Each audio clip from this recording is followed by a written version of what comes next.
Welcome, welcome to the Mystic Maven Show. So delighted to have you here joining us this evening. There are usually four of us. Hopefully she's traveling and she's going to be popping on momentarily, but very delighted to welcome you here this evening for our exciting topic that Carol always picks the best topics. I love this. So let me just introduce myself first. I'm Kathy Basel, and I'm a transformational life coach and energy healer in the Denver area.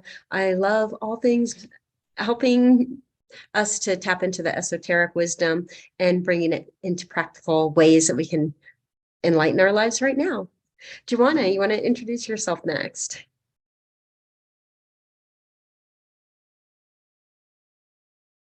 Oops, everybody's on mute. So Joanna is going to tap in just a minute. And our topic this evening is resolving conflict, both inner and outer, which I love the duality aspect again that Carol always brings. Joanna, can you unmute and say hello? Apparently that's a no. All right, so I'll introduce Joanna. I'm here. There you Thank are. you. Somebody, am I there? I think, thank you, Carol. I think she helped me unmute. I couldn't find it. It's not showing up on my phone now. I don't know why. Hello, I'm Joanna White. I'm excited to be here today. I'm really excited to be here today to figure out resolving conflict. I love hearing from Carol and inner and outer because we all have it. So I am looking forward to hearing how to resolve conflict today from Carol. I said Joanna White. Thank you. Can we? Apparently tonight's concept's going to be about, you're muted too, Carol. Tonight's episode is going to be about resolving, right? Hello, everyone. Thank you for joining us tonight. I'm Carol Pilkington, and I'm a spiritual teacher and counselor. And I work with people that are going through anxiety, depression, and grief and loss. And which is actually a great segue into the topic that we're going to be talking about tonight, which is conflict, inner and outer, and how we can resolve it. My experience is that anytime I came in contact with another, there was the potential for conflict.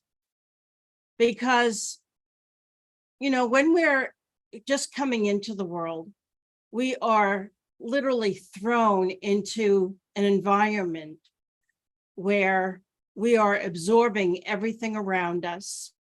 And then we begin to go out into the world of other. And I can't imagine or feel that there just couldn't be conflict in general, because we're meeting other that is unfamiliar to us. And that in itself can create conflict. So ordinarily, we think of conflict as an argument with someone, or being upset about something or someone. So there are a lot of different kinds of conflict. And so let's just start there. And what I have come to understand is that conflict begins and ends with us. Each one of us comes into the world in our own reality and seeing the world through the lens of our own reality. And that in and of itself is something that we often don't make real enough. And we might have expectations or assumptions that others feel about things the same way we do, or that we are sharing the same language. In fact, Alfred Korzybski, who wrote the book Science and Sanity, said that the primary problem with our world is language, how we are used by language. And so when we can begin to become aware of that fact alone, we can begin to unravel the nature of our own conflict. And with that said, life can become a little less impersonal when we can operate from the knowing that we all see life through our own individual lens and reality tunnel, as I would call it. Then conflict can begin to lessen. And when we don't make that real, then we're in conflict. We're in conflict when we have a loss or an expectation about something that creates a disturbance. So this is how I would describe a conflict. Conflict is anything that creates a disturbance within. It's really that high level abstraction and that's simple. And then from there, when we include other, we have to look at how we have been affected by words, tone, body language, smells, sounds, all of that when we encounter a situation or other, and what we interpret all of that through that lens. So there's a lot to unpack there, right? And so when we can begin to take responsibility for all of that, I perceive this way. I perceived what you said this way. I perceived what was done this way. Not you did it to me, not you hurt me. Because when we begin sentences like that, we're putting other on the defensive.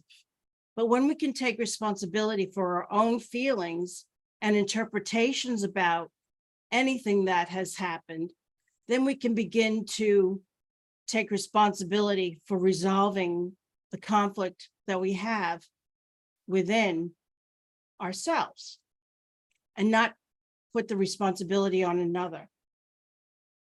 So I'm just going to stop there for a minute and get some input from my sister mavens here so that they can chime in on the conversation. I don't want to hog the time. So anybody that wants to chime in, feel free. And first, why don't we have Claudia come in and say hello to us, since she wasn't able to be with us at the beginning, and share about who you are.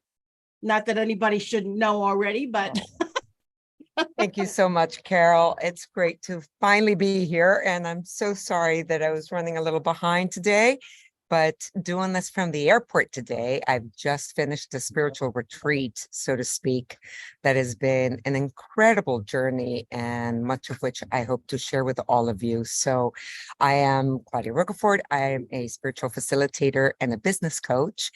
And I work with different kinds of mediums and modalities to support clearing whatever's in the way of you achieving what you want. And this conversation is very dear to my heart, particularly because one of my favorite things is to talk about conscious communication.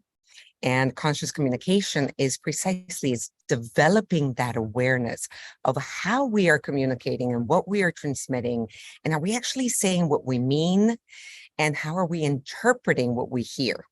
And one of my favorite things to share about that is there are so many ways in which we can miscommunicate ultimately, because between what I think and what I say, there's one step. Between what I say and what you hear, there's a second step. And between what you hear and what you interpret is a third step. And between what you interpret and how you feel about it and then react is a fourth step. So there's at least 4 ways that we can miscommunicate and misunderstand each other. That being said, there's also techniques and ways in which we can learn. And one of the most powerful ones is what Carol just said, which is let's start by taking responsibility. Start by saying, this is how I feel, or I perceive this when you say this. And thus we can start kind of bringing down a little bit of the conflict by asking clarifying questions. What did you mean? Before I react, before I get angry, before I feel frustrated or hurt, can I say, what did you mean by these words? What did you mean when you said this? Before letting that, and when I notice that I do react, can I stop for a moment and take a breath before I respond, and then take responsibility for my response? Because I can respond back negatively and powerfully or strongly or reactively, or I can respond back by saying, what I perceived you said is this. Is that what you meant? And thus we can avoid or at least work through the conflict in a much more powerful and harmonious way. But it does require deep listening on both sides and a deep willingness to take responsibility. And the deep listening is tough sometimes when we are triggered. Like Carol said, there's so many things. It could be a sound, a smell, a thought, a word, my understanding of that word. Oh, somebody used to say that to me when I was little, and that triggers me. How do we take responsibility for those things? So enough about my sharing. I want to hear from the ladies. I absolutely love the words that Carol used, the reality tunnel. I just love that because we can all understand. It's such a pictorial of understanding that everybody, as you said, is reacting based on, it's a combination, it's a blend of our past and the things that the meaning we have given certain experiences or circumstances or triggers, like you said. And if we can recognize that each of us is coming from that separate reality, starting, I just love this whole conversation, Carol. Thanks for teeing it up of we all are entitled to our feelings. I think especially, women, we can get into the place where we don't want to hurt other people's feelings. So we'll kind of soften it and maybe not go into those clarifying questions. But one of the kindest, most loving things we can do is to make sure we're understanding where the other person is coming from, recognizing that the way it was landed 4 steps later. I love that, Claudia. It's 4 different opportunities for completely different reality tunnel, meaning tunnels to have been developed by one same conversation. So I think this is a beautiful thing. Thanks for teeing up the conversation, Carol. My pleasure.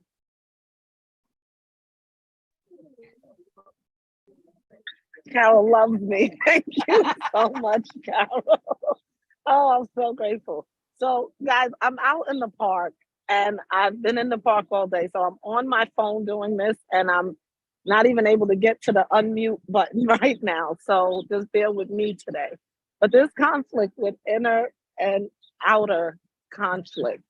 And sometimes I'm just talking about me. I don't even know when something triggers me sometimes. But what I have learned to do is, like Carol said, take the responsibility for it, because it's like, Joanna, why did that just trigger you right now? So that's the question I've learned to ask myself. And it's because, and I'm going to give general, I worked on trains for 23 years. So I'm used to looking at a watch, looking at a clock, timing. So anyone who's not on time for me triggers me. And I had to learn that about myself. So we planned this trip this weekend and I'm bringing this to, so then when something doesn't move the way you would like it to move, you can be triggered. And then that's when I have to say, you're not on the train. Life slows, I have to, those are the steps that I think Claudia is talking about, is taking yourself through those things. But it's understanding why you're triggered. And that was a huge thing for me, going back to why are you triggered? Because when you don't never get to the root of it, you'll just keep being triggered and blame it. These people are never on time. And that's when you put it off on somebody else instead of saying they're not on my time. But don't you think there's also so many different things to just that one scenario of like, yes, I'm triggered. And yes, people should show up on time. To me, that's one of those things. There's like an epidemic of people running late in our world because everybody's so busy. And I think it's we can make it mean like, oh, I'm not respected. And then we can come from that reaction of, getting angry and upset. So there's, to me, a way that we can also come at the same time to kind of like an acceptance of like, this is, as you're saying, Joanna, some people just are always late and I can accept that, but I can also communicate my feelings clearly and Oh, say, doesn't meet my expectation. And if you're, and that's and that's what I've learned is how to communicate it, that I am bothered or triggered by it, because it is something that I have to work on to realize that it's not going to be to the pen. But that's my issue. That's not their issue. But like you said, me communicating now, listen, this is something like, if you're going to be 15 minutes late, can you just let me know? So I don't, so I do, figure out a way that it can help everybody and that it just won't bother me again. So no, I don't close my mouth, but I've learned to communicate it better, a whole lot better. I think what you were talking about too, Kathy, is with regards to the stories that we make up about like why somebody's late, they don't respect me. That's a story that we create in our mind, right? So there's the what isness of something, and then there's the story that we make up about it. And that that compounds the conflict, because now we're making it about me versus it just accepting another as they are. And like Joanna was saying, sometimes, we have to just say, you're late and I just need to ask you to let me know when that's going to be. And if it's a systemic thing and you still want to be with that person or meet with that person, then you have to accept their lateness or set the time for later, like if you know that they're 15 minutes late, then set the time for 15 minutes later. And then you're always on time and maybe they will be too. So there are ways of getting around the conflict and a way of meeting the conflict head on.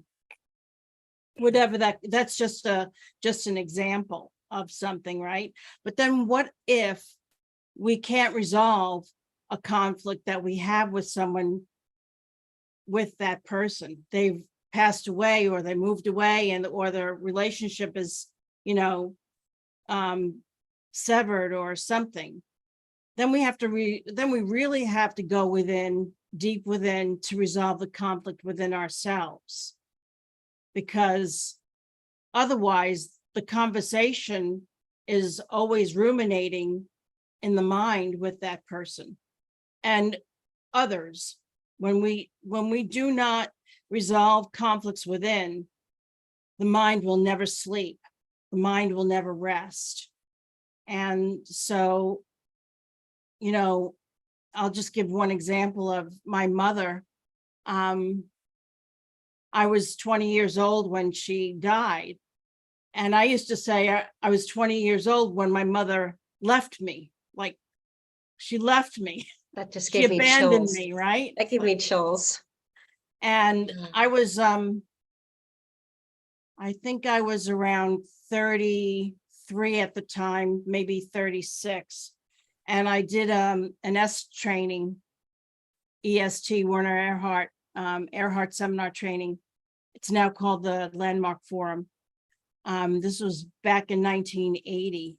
And it occurred to me in that training that, oh my gosh, my mother did not abandon me. She had no will in the matter. She died of cancer. She just died of cancer. And I made up the story of her abandoning me, of her leaving me, just when I needed her the most. I was just on the precipice of becoming a woman and wanting and yearning to have a mother figure that I could get to know on a different level and have conversations with. And I felt robbed of that experience. And in that moment, it came to me that this was my conflict to resolve. And what happened as a result of that cognition was me going on a journey to really know my mother as a human being, even after her passing. And I would ask people that knew her from another perspective, just from like a friend's perspective. And then I started remembering all the things that she did for me as a mother. Like one time, a teacher had me in front of the blackboard solving a problem, and she ridiculed me and humiliated me in front of the class, comparing me to my sister, who was 4 years ahead of me. And my mother went down to the principal and read him the riot act, and she was like a lioness protecting her cub. And so I started remembering things like that and hearing the stories from people that knew her, and it totally endeared her to me even more than when she was alive. And I literally fell in love with my mother after her passing. So we can resolve conflicts on such a magnitude of levels in so many different ways, even when the person is no longer with us. And I love that you shared that story, Carol, because it's so powerful and it is so beautiful. And the journey that you took to get to know your mom on another level, right? From the perspective of a woman, not from the perspective of a child. For me today, as a matter of fact, one of the most powerful questions for me was how to resolve that inner conflict when you've had to say goodbye to loved ones without being able to say goodbye. I lost a brother in the towers, 2 sisters in accidents, a father in through cancer, not able to say goodbye to any of them. One of my best friends in childhood, when I was 18. So this inspired me to share this for a moment because it's precisely one of those things that came up for me today in this spiritual workshop. And my master teacher at the moment suggested that she had done the same thing with her father, to light a candle. And once you felt the essence or the energy of that person, then you could sort of think and meditate on that person and see the flame moving, shifting, vibrating. Start to share all that was on your mind, all that you wanted to say, everything that you felt that you left unsaid, all the questions that you wanted to ask, and just sit and listen and trust that that inner voice, if you connect with your heart and connect with love and the essence of that person, it will come to you. And it's a way of sort of, I guess, making peace. Another way of making peace. Well, and to complete that cycle, after the deep listening, then you say goodbye and you thank them and you say you're done for now and you turn out the candle. That's a beautiful way. And I thought, wow, that's fantastic. Another way is that free writing, right? To deal with that inner conflict. Put it out loud on paper. You want to dump it out of yourself, get it out of yourself, but not dump it on somebody else. So there's something wonderful about being able to do this with yourself. And one of those really powerful ways is journal. Just start dumping it all out. Get all those feelings, all those doubts, all of those fears or sadness or thoughts or anger or whatever it may be that feels unresolved, so that you can clear that space and then begin to, suggestion is put it away for a few days and then read it with a clear head, without the emotional attachment. And you'll be able to see things a lot more clearly, to be able to clear some of them, or where you're willing at least to just say, I'm willing to release this, or I'm willing to forgive this, or I'm willing to let this go, or I'm willing to shift this. And what can I do to change it? Thank you. Kathy. Thank you.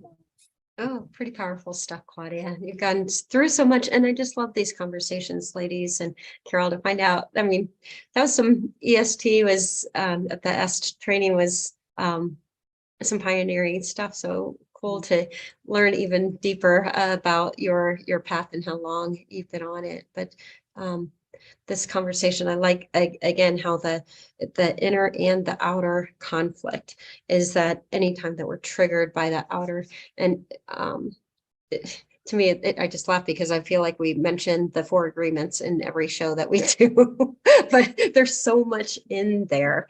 So the 4 agreements is not to take anything personally. So I'm going to just use the example again of somebody running late, but you know, that's their story. It doesn't mean us. So it's that invitation to go within and look to see where we're triggered. But so much of it has to do with these old stories. And it's like, for me, I think anybody on a path of personal development, it's like we can embrace the trigger. It's like, oh, wait, there's something else here unresolved that's calling for some attention, some TLCs, an invitation back to love ourselves or not feel abandoned or not feel disrespected because somebody's late or somebody, you know, passed away. And so suddenly it's an invitation for us to find a deeper sense of love again, and to nourish those pieces that we think are missing. If we're feeling disrespected, how can we give that to ourselves? And how can we, you know, maybe there's languaging, maybe there's patterning from our parents that seems to have laid that groundwork. But it's like what I love of coming of age, you know, being 50s, 60s and beyond, is that then we get this chance of perspective. And as consciousness is rising, I believe we can not have to go so deep into that heavy healing work of this, but just that at the speed of awareness, I like to say transformation can happen. So does this story still serve me? Of, you know what, people are running late is just my pet peeve. It's like, wait a second, what I'm making that mean is this disrespect story. It's like, okay, does that, A, is it even true? B, does it serve me anymore? It's like, how long would you want to carry that story along? How much discontent do you want? It's literally, those negative emotions are like toxins in our body, and it's a low grade inflammation that can begin all kinds of signaling in the body of imbalance. So again, this kind of reminds me of one of the past shows that we did about that duality and the balance. So anytime there's outer conflict, it's like embrace that as the inner part to come back to balance, so that when you can come back to those people now more whole, not feeling that neediness that they be there at the time, or that neediness that you're afraid to communicate that doesn't sit well for you, that doesn't work for you. You know, it can be as simple as that. But again, going back to how Carol teed this whole conversation up, is the language that we use. So what is the word, you know, from the 4 agreements? Use your word impeccably and get clear on what the languaging means, how we might be twisting it to something that it's actually not. What reality tunnel have you just turned into that doesn't even need to be? So beautiful. I apologize because they're back over here with music if it's really loud, guys. But We can't hear it. okay, wonderful. Okay. So I love how it is lining up, because our next segment will be 4 simple agreements to self-mastery. So that's what we'll be talking about. But when you talk about grief and having to deal with grief, that's one of the things that I don't think anybody's ever prepared for. It's like, I don't care if you know this person is passing away, if it's years of cancer and treatments, and you're just never prepared for grief. The one thing that I've learned during my journey is that the person is never leaving you. So as much as we are grieving and this physical being, it's actually a time to draw closer to them, because they're actually closer than they've ever been before. And that's what really life and death is. If we go back to just the last thing Carol taught on, the duality, you can't have life without death. So understanding that we are living beings, living energy that is always there. The physical must go, but our energy never dies. So me being able to grasp that as a concept based off of what I was taught, it wasn't a concept. It was, you're either going to hell or you're either going to heaven. And it was no afterlife. It was no before life. It was, but when we understand that concept with grief, that was one of the biggest conflicts for me, because you see people, you know they're good people, and then you hear people and say they didn't make it to heaven, or they didn't, like, it's just so dooming. And and that was a real conflict for me. And to resolve it, and just going through my spiritual journey, I learned about the energy, and being able now to, like, Claudia said, when you channel in the energy, you can speak to these people, they speak to you directly. So if you just learn how to channel in the energy, you can speak to whoever you want, whenever you want. It's just being able to understand your energy. That's that you can connect to that energy. But knowing that and understanding that, and it's a powerful place to be, because grief can really take a lot of people down, to the point where I've seen many not get back. That's why they say when a spouse passes, usually the other one is going right behind it, because they grieve them till they don't want to live, or they don't see a way without them. But being able to truly understand what our lives are about, and the concept that we're not gone, it's just the physical, was a huge barrier for me and to understand in this journey. Absolutely.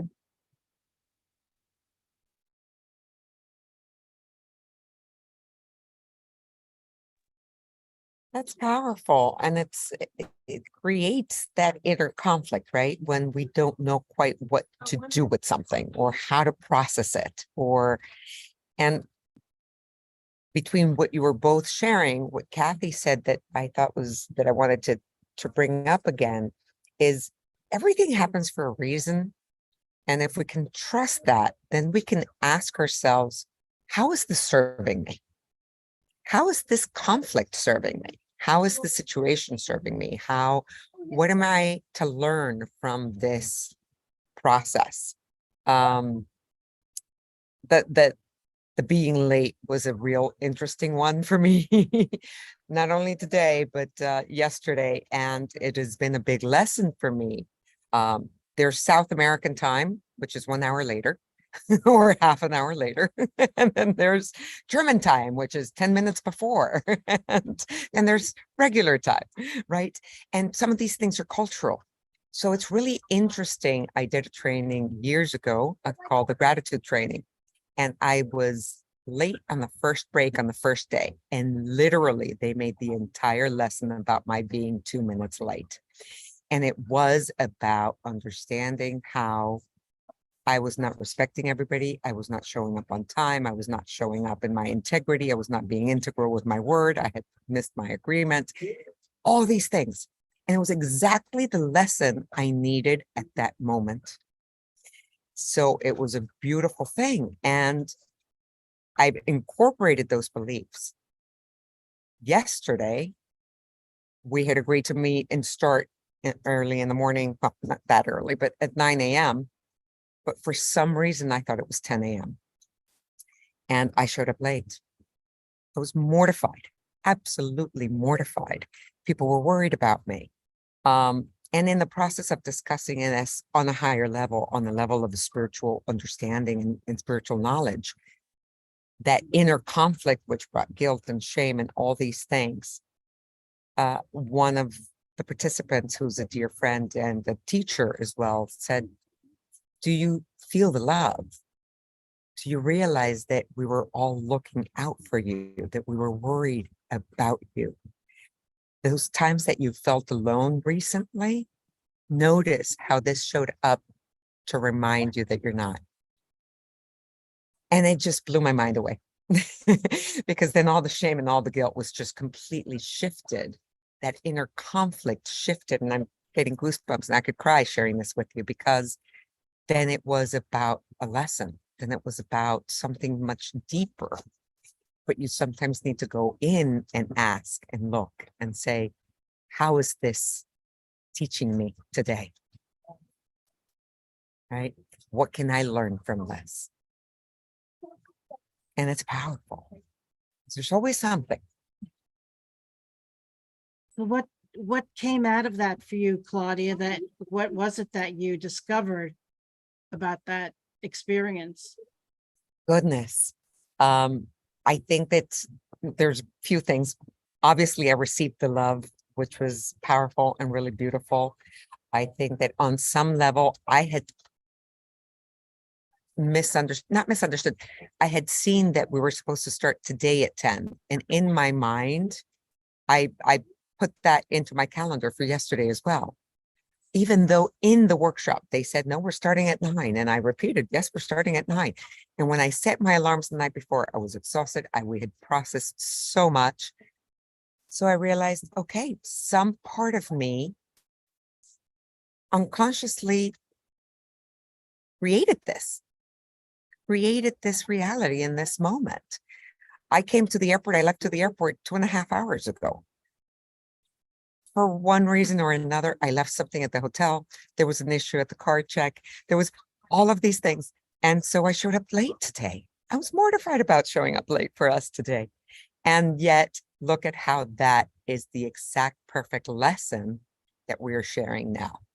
How our perception and our conflict with time can be the perfect example for us to have this conversation and look at how to process that inner conflict and the outer conflict and share with each other our interpretations and our different ways of viewing something, but learning to hopefully make that help us grow together.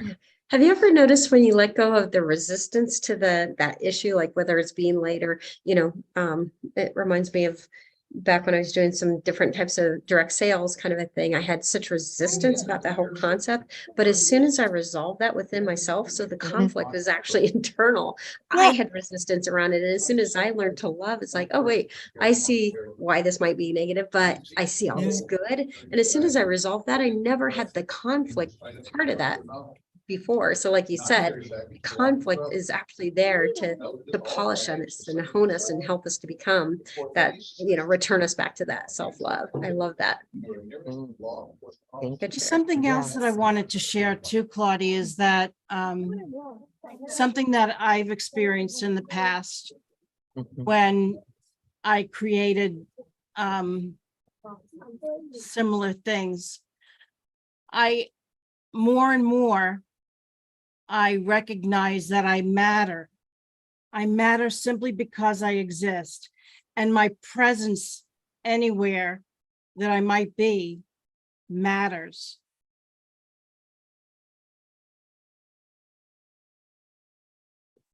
That is so beautiful and so powerful, Carol. And it's true. Energetically speaking, there's something very powerful when we're all together. And if anybody's missing, it's not the same. Right? So to be able to own that and feel that is also such a gift. Exactly. Thank you. You're welcome. There are so many considerations that we have as a child. One of the other things that I've learned along my journey is the considerations of the child don't have to be the same considerations as an adult. And when we can see that we have these considerations of a child, we can shift how we continue to operate from a particular perspective. So all the stories that we created about who we are and who we aren't as a child, that create that inner conflict and get projected out into the world. When we can begin to look at them from the adult's perspective, there's an opportunity there to make that shift in our perception and to identify the stories that we've been telling ourselves from that child's perspective. and see the truth of things in a more realistic and authentic way from the adult's perspective. I think you hit on a super powerful word too, the projections. So we're dealing with projections from other people too. They're coming with their Right. stuff, their baggage, their protection mechanisms, and they may be coming on in a certain way. That's not really their intention of how that they think they're showing up and how they really desire to show up. So I think when we can clear our own inner space so that we can be present for someone and not be in right action to how they show up, it's like just because they can, boulder, breaking down the door when they enter doesn't mean that we have to get on defense or also stand up. But if you could just be fully present with that, and it's almost like let the barriers that we've created to all that, just let those barriers down and meet that person heart to heart. It allows them to have special awareness of how they're showing up and give them that gift of choice to be aware. Now it's like, oh, wow. Maybe it's about this lateness, we can just keep on this theme. I didn't realize how, that was impacting or the other implications of that. It allows them the choice of how they want to continue to show up from this moment on. So beautiful. I love because just studying to get ready for the next for our next show.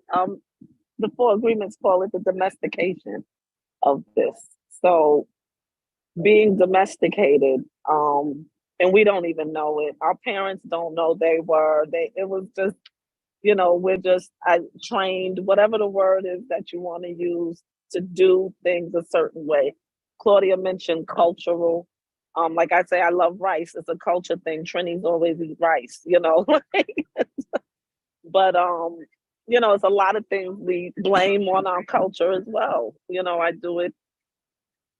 Like I hate to say it, but my family's loud. We're loud people. So when we're together, it's just loud. And, it's a cultural thing. But we're domesticated because we've been trained to be whatever it is within my family. You know what I mean? That's just how they've been. So when you step out of it, when I got married, and my husband will tell me all the time, use your inner voice. And I was like, oh, I didn't realize I had an inner voice.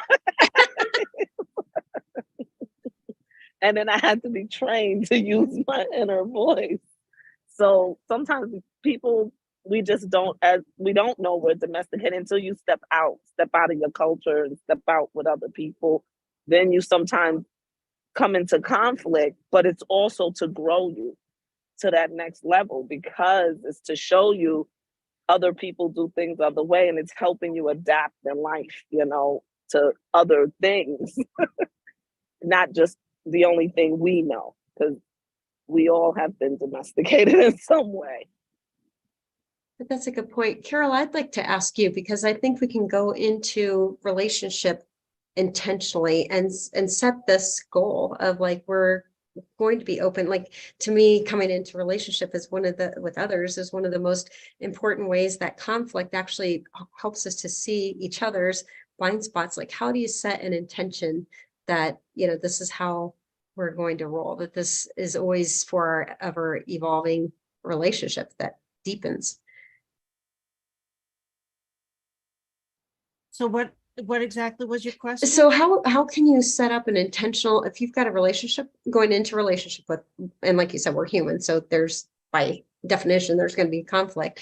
How can you set the intention as you're going into the relationship, that when we get triggered, we're not going to come in from reaction mode, we're going to come in from curiosity mode, or that with setting an intention that this is for growth? Yeah, I think that's really an important question. It is that question alone that can set up the environment for any relationship. When we can become aware that we're all coming from our own reality, and we want to be intentional about being able to hear another. And we want to be heard. We want to be seen. We want to be heard. Right. And for me, when I started to recognize how I was being in relationship, that I was the center of every relationship that I had, meaning that I was the one that was in every situation. And I had to begin to start looking at my own considerations about my own expectations of another. And also about paying attention to action versus words. You know, we all talk a point. good game, right? I want Yeah. great communication. I want to be able to understand, to be understood. But what am I going to do? What am I going to be responsible for to make that happen? We often, when we're young, and hopefully as we age, we learn lessons better with regards to communication, that it's everybody else's responsibility. It's his or her responsibility that our communication is great, that our communication is solid and, 50-50, Respectful and yeah. respectful and all that. No, it's my responsibility and mine alone. My responsibility. And if it turns out that the other person isn't willing to play along, then I alone have responsibility to stay or go. It's really sometimes that simple, but we tend to make it complicated. We want to try and change another person into our own image of what something should look like or how somebody should be. We're often trying to wish them into something that they're not. We're trying to change them into somebody that they're not, instead of seeing them as they are right from the get-go. And it's, we always talk about the honeymoon period. There's usually about a 3-month honeymoon period where everything is so wonderful when really it's not, but we're not paying attention. And we don't pay attention to the red flags. And so when we can, from the very get-go, begin to operate from the place that I don't really know this person, and I am going to get to know a person based on their actions, not what they say. And that will speak volumes. And take responsibility for that process for myself. That's what I have learned in my journey of going into any relationship with a friend, man or woman. It doesn't matter. Business relationship. I'm going to pay attention to what they do, not what they say. That's a huge one. I remember getting that. And along the same lines as for me, my path was with Christianity and seeing the difference between Christians and Christianity, that there's, we can have a bigger concept, and we can, through generalization, try to throw bad behaviors or inconsistent integrities that oftentimes look at the things that we're generalizing into making it mean. And there can be inner conflict with what we are expecting, what we are projecting as how people should show up, that they're not actually. So just like you're saying, the actions are much louder, speak much more loudly than the words. So how are they able to do that? And just recognize a different way of unfolding where we might be falling into meaning that really actually isn't there. Yeah. It's really powerful. That for me is really tough because I listen so much to communication and the verbal. I pay so much attention to it. So to take a moment and say, actions speak louder than words, right? And trust the action. has been one of those challenges in my relationships for sure.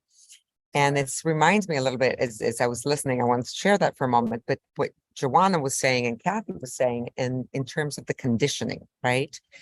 So we can set the intention to have that kind of relationship, but we get to reset the intention every single day. Just because we set that intention doesn't mean that that's the way it's always going to flow.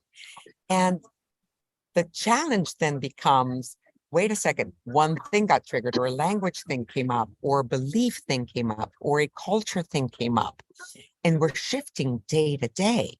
So even though we've set that intention for friendships, for business partnerships, for romantic partnerships, we get to show up that way every single day and say, okay, where am I? How am I perceiving this? How am I dealing with the facts? Am I creating a story about it? Why am I being triggered by this? What is it about this that I can learn from? How do I get to be responsible for this? As Carol said, 100% responsibility. And to me, it means questioning all the beliefs. So part of my journey was precisely questioning the church.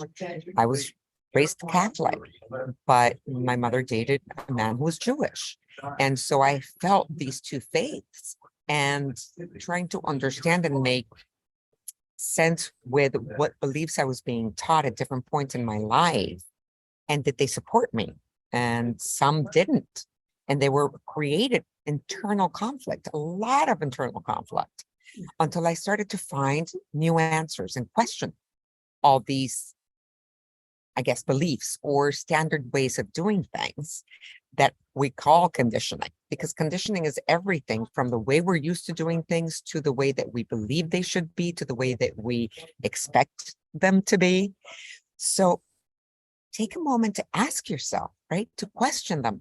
Who created that belief in me? Does it still serve me? Why do I react that way? Would I feel that way about it? Do I really feel that way about it? What do I want to do with this? Because then there's a lot of limiting beliefs that we get to clear to have the life we really want. Right? Absolutely. Yeah. And I love how we go into the four agreements again with the beliefs. And it's so true. I mean, we'll be talking 2 weeks all about the beliefs and things like that. But one of the things that's going back, I believe it was Carol with the relationships and things. One of the things that I did have to learn after being married for almost 20 years and being divorced and now dating and is learning people. Learning, yes, does words do play a big role with me too, Claudia, because words are actually directing our lives, so the action, is what we get to feel. You showing up and you doing what you're saying you're gonna do. That helps with the feeling for me, just to understand that you some people, it does not bother them if a person doesn't show up or call or do what they say they was gonna do. So for some people, words don't hold as much of an effect. But I do believe in the action as well. But learning to also own my feelings in it, in the relationships, because I was a big one that can argue and say, you did this to me, you did that to me, you. And going through therapy and training and just all kinds of things, you start learning that they didn't do anything. One, I allowed it. And we teach people how to treat us. So allowing the behavior and knowing that I'm not happy with it. So going back to the key thing is, how do you feel when you're dealing with anyone, when they talk to you, when they don't show up? Because everybody will have an excuse for what happened, but how does it make you feel? And are you willing to keep accepting that? And that's something I had to go through with myself, with going through that inner conflict, which caused an outer conflict of somebody not showing up for me. That was a whole nother rabbit hole we could go down of why they're not showing up for me. And that's my own inner conflict saying that people abandon me all the time and things like that. So it's so much self that you got that you go through. But when you learn it and you become aware of it, is the best part of the journey, is because now you become aware that this is what it is. And I can't blame anybody about how I feel. So just owning how you feel. And if it doesn't make you feel good, let it go. That's the biggest lesson I learned. I love it. So powerful. I'd love to share one little piece here because I don't know if you're all familiar with a book called The Power of Now, but it was one of those big aha moments in my life as well that talks about in any given situation, you only have three options. You can accept things as they are, you can change things, or you can remove yourself from the situation. And that was such an empowering understanding for me to say what Carol, going back to what you said before, somebody can say or do whatever, but it's up to me whether I stay or I walk away. It's up to me whether I respond or whether I take that in or whether I say, you know what? I'm removing myself from the situation and honoring myself. Do I need to get into the fight? Do I need to respond into the conflict? Can I change it? Can I shift it? Can I accept their differences as they are and not create a conflict for myself? So Well, I think it's such important we get to choose who we surround in our inner circle. And maybe they're a somewhat warm circle, but not your hot circle, and Yeah. to find people where they are on this path and they come with that intention for loving kindness and true deep connection that's self-respecting and respectful of the others. But we get to create that inner circle for ourselves. Absolutely, Kathy. And for me, it was so powerful to just be reminded by Carol that we get to walk away if we need to walk away. We can say, this is the right time or the right conversation, or I'm not going to necessarily. I was so used to jumping into the ring, okay, let's have at it. And sometimes the best thing you can do is say, let's agree to disagree. I'll talk to you tomorrow. Absolutely. I think it's really important. One of the things that I was bringing up the last time that we talked was the cortical thalamic pause I mentioned, remember? And Alfred Korzybski brought that into existence. And there were science fiction books by A.E. Van Vogt, VOGT, that was around the cortical thalamic pause. And the name of the character in the stories was Go Sane. The Go Sane which was basically based on Alfred Korzybski's Science and Sanity. And what the cortical thalamic pause is, that ability to pause before we actually react. Mhm. It's that momentary pause that we have when we recognize that we're triggered, and not to react and indulge in the trigger, but to see the trigger as a trigger, period. And that in and of itself can shift things, because it brings you into present time. The moment that you observe the trigger as a trigger in the moment of it happening, it changes everything. And you have choice in that matter. In that moment, you have choice to indulge it or to, say, okay, I'm triggered, and just be present with the person to allow them to say whatever they're going to say, but I don't have to react to it. I can still have my feelings about it, but I don't have to react to it. I don't have to get into the ring, like you were saying, Claudia, with the person and bout, right? That doesn't mean that we don't need to process what just happened, but we don't have to go into the lion's den in that particular moment. We can actually say, you know what? Something just happened. Whatever I might have heard, something triggered me, and I need to just step away. Well, like you And- said, you're having an emotion, but I am not my emotion. I am angry. Or I Right. am, you know, feeling disrespected or whatever it is, but recognizing then those other questions that we've been presencing this evening is so Right. powerful. The pause and recognizing I'm not that. What am I making this mean? And I believe we attracted that very conflict in the first place. So why am I attracting this over and over again? Like there's something for me here. Yeah, noticing the trigger and what the nature of the trigger might be, and allowing yourself the time to examine the trigger, what the nature of the trigger is. But it doesn't have to be done right there and then, because sometimes we just don't know. Takes time sometimes to figure it out and to get clarity. And then we can go back and possibly say, you know what, I'm ready to talk about this. I'm clear now on what triggered me. And this is how it showed up for me. And always, always, always to take responsibility for my own perception of whatever happened. Right? A lot I of love times you, man. easier said than done. Whoops, we're over time. Uh-oh. What a conversation. Good one. Yeah, juiciness. I'm gonna So, ask- Juana, I believe, is leading our next conversation. Do you want to give us a little insight? Tell us more, Well, Joanne. we talked all about it today. I bet, yeah.